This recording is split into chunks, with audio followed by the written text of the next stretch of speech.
by Aether Oh, Atlas. yan na. Naban na nga nila yung Hellcurt mismo. Inisip ko din, para sa Aether Atlas, pwede rin nilang kunin yun on their own, at least. But we did say na kailangan ng physical damage na pwedeng pang shutdown nga dun sa Leomord. Kasi maganda rin kasi pang protect yan sa, sa Kimi. That's right. You're reducing division from the side of No Limit. So I think kung hindi nila ipipick, ibaban na lang nila. That's right. Now, we're seeing the last set of picks for both teams.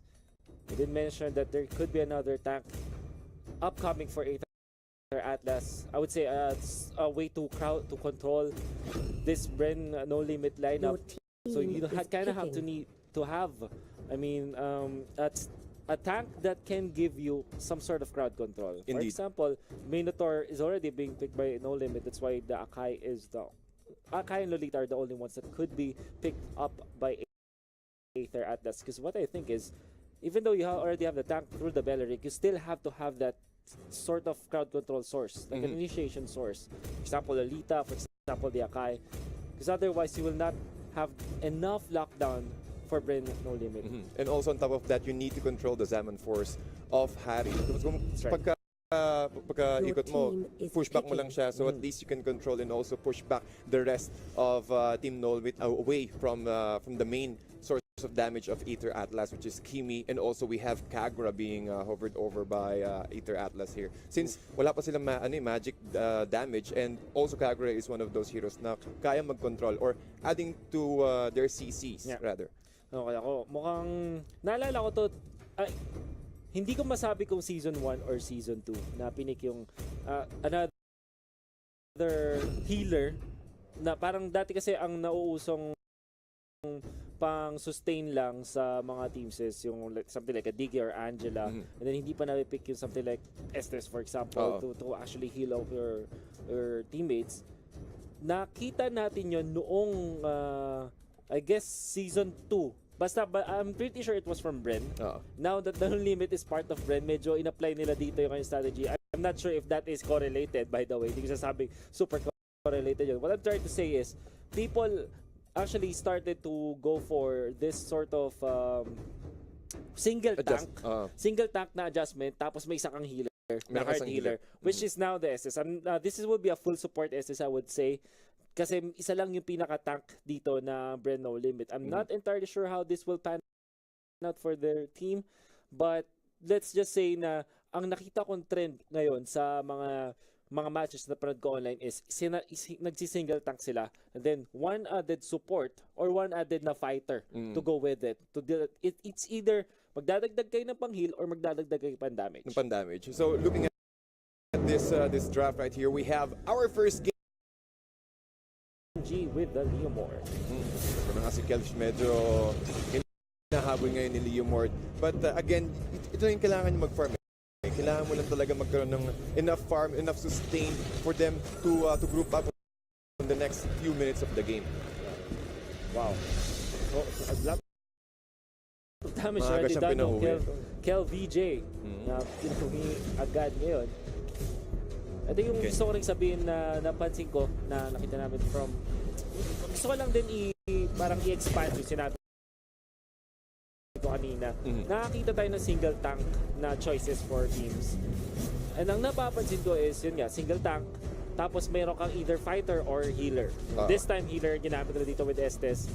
It's not, hindi lang siya kinuha dahil sa heal out, don't get me wrong. You will also get a lot of damage output coming from this, as a lot of control as well. Pero hindi siya katulad ng isa pang discipline niya na single tank plus fighter. For example, single tank Minotaur, tapos meron ka ng Mean Sitar, for example, na hindi naman siya rough tank, hindi siya hard tank, pero kukunin mo siya as fighter. So, the thing is, you mix up one tank plus one support or plus one fighter.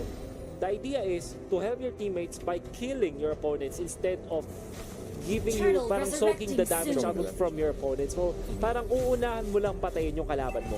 Pati yung binibigay din kasi ng sustainability ng SSA, with the amount of healing, it really depends on how many heroes are there whenever he uses ultimate. So, parang ano rin yan parang ang laking sustainability na kaya niyang ibigay. And I think Estes here is a very good composition when it comes to this playstyle of no limit. So nakita natin, unang-una pa lang, umiikot ka agad ang carry and also Estes. With this combination, they might be able to choke him out. Changu, mukhang hindi na naman ng stun. But it's a 4-man group up coming from no limit, putting up this early aggression, and they might be the one who's going to take down the turtle. At pumapeso na rin ang Aether Atlas. Unti-unti nakakaramdam ang Aether Atlas. They're trying to poke the turtle away. But ito na magkaroon tayo magandang skirmish dito. Level 4, Sira Flesha. But I think the ultimate is not ready yet. Nagamit nila kanina nung sinubukan nilang patayin si Changu. It will cool down soon. But for Aether Atlas, itatry pa rin nila dito yung turtle. The chop-in mula kay Dipsy dito. Nakakaganda ka kay ultimate. And they will get one. That's SS down for the count. Benedict with the ultimate as well. Tesha, umano dito na magandang timing. Sound Force activated already. But the turtle will be taken by the Kag. Patay dito yung Akai. Patay din dito yung Minotaur. The Benedict will be traded out. Harriet will get that one. Kel VJ will get the double kill as he takes on the Kag. This is Kel trying to run away from LeBron. But LeBron already makapatay dito si Thamos. 3-4-2 exchange coming again on the side of No Limit, and also yung retribution ni Kagura, sinecure niya yung turtle and he's able to dish out a lot of damage here. But then again, mahirap kasing pumesto eh. Kung sakaling pumasok ka with the Thamos at si Carry yung rather si Kimi yung fina-focus niya, you need to focus on Thamos. So dinidisable nila yung damage output ni LeBron. So a good way of controlling the skirmish again coming from No Limit. The thing with Aether Atlas is pwede nilang i-abuse yung fact na meron silang range dito, enough range from the Kag, from the Kimi. There's one way for you to kind of hamper the growth of a Thamos. Kasi Thamos is a very melee-based hero, wants to get into your face. If you kite him out, pwede siyang hindi siya maglalast sa team fights. Because the thing with Thamos is he has to deal the damage in a very short range for him to actually survive the fights. Because otherwise, yung Contract Inferno niya hindi mag-hit, hindi siya mag-proc, which also means na wala siyang sustain. Tama. So if you're Aether Atlas, you have to kind of take advantage of the range advantage that you have versus the Thamos. So as the Harriet is not, hindi siya ganun ka long range of a hero eh. Kimi and Kag will outrange the Harriet for sure, and that is one thing that Aether Atlas should they take advantage of. Tama. Pati makikita mo dito yung positioning nila eh. Kailangan ingatan nila. They need to keep an eye on this on Kripsu. Kasi once makapasok siya or after using the Salmon Force, you need to position yourself away. Kailangan mo agad makapunta sa backlines para ma-push back mo si Sky. Pero andun lagi si MM eh. So andun pa lagi sustainability and also the slow coming from MM as well.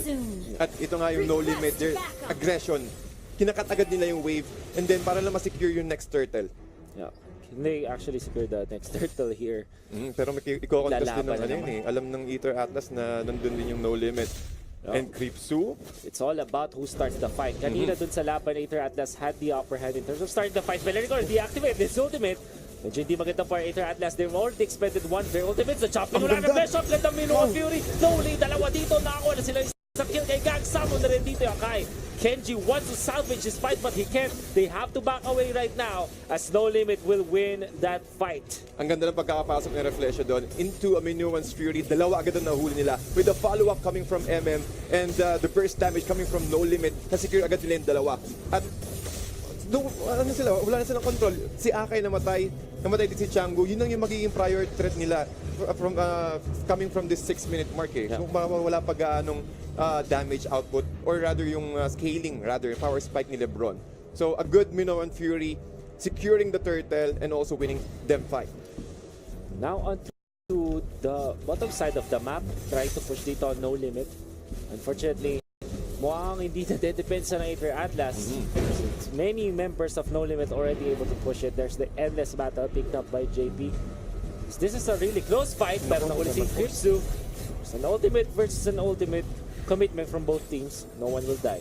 Oo, pero at least meron silang idea na yung Zaman Force and also the Hurricane Dance has been used already. So they will try to choke them out, taking all of their resources, especially the buff, away from Aether Atlas.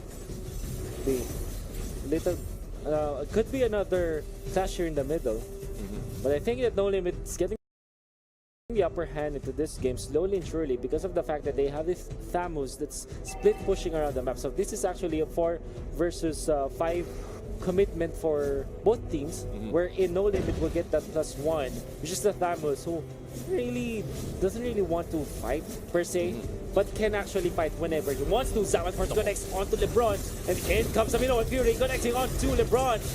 Chased down by the Estes. Actually, the Harik will be the one to dish out the damage. A double kill already for No Limit. At ang sakit na ng damage ni Estes yung pati. Siya pa yung nakakuha ng double kill doon. And again, this aggression coming from Team No Limit. Hindi pa rin tapos si Kel sa ipapakbakan kay Kenji. He's still trying to cut this farm of Leomord. Control. Isa yan sa mga bagay na kaya mong gawin for Atamus. Just be aggressive on this Leomord. Stop mo siya na makakuha ng farm since you're forcing Aether Atlas to play 4 versus 5 eh. So kailangan talaga mag-stick lang as 5 and then take all of the objectives. Talking about objective, top lane. Ubus na kayo ng tier 2 turrets. So unti-unting ginagalawan ng No Limit dito. Yeah. Chinichoke rather. Yes, this is actually No Limit that we did mention kanina, getting a little bit of advantage slowly and surely. Tapos syempre magkapila itong mga konting advantages na to over time.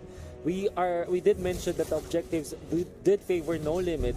They have 5 turrets down as compared to 2 only for Aether Atlas. Ang laking gold influx na mabibigay sa nila, as well as map control. And it's very important to have map control if you have a marksman like this carry. It's actually level 9, 0, 0, and 5 for JP.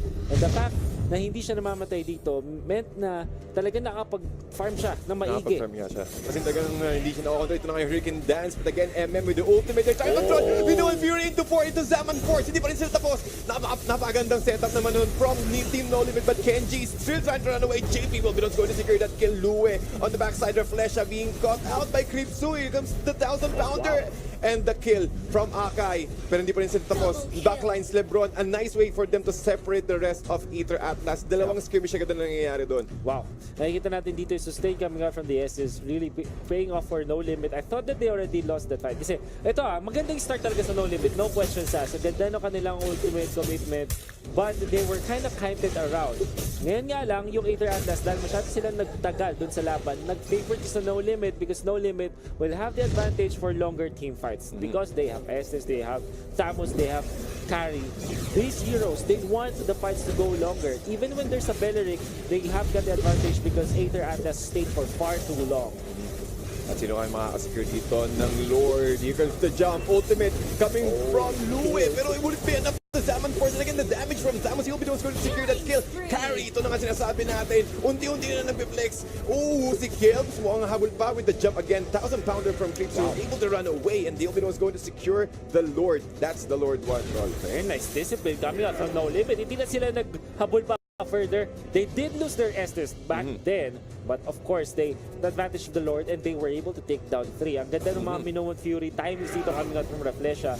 I think na tama yung timing niya, hindi lang to start the fights but also to salvage a fight whenever it is already turned around. Kasi without the use of the Zaman Force, tapos bigla nag-Mino and Fury sa bandang dulo na ng laban, I think Aether Atlas would have capitalized on that fact. But because of the fact that No Limit, tiniming nila yung kanilang mga team fight tools dito perfectly well, natalo nila dito yung Aether Atlas doon sa fight around the Lord. Pati ang ganda ng ginagawa ng No Limit dito. Alam nila kung kailan sila magte-take ng fight. Alam nila kung kaya nilang tapusin yung fight, kung kaya nilang manalo rather.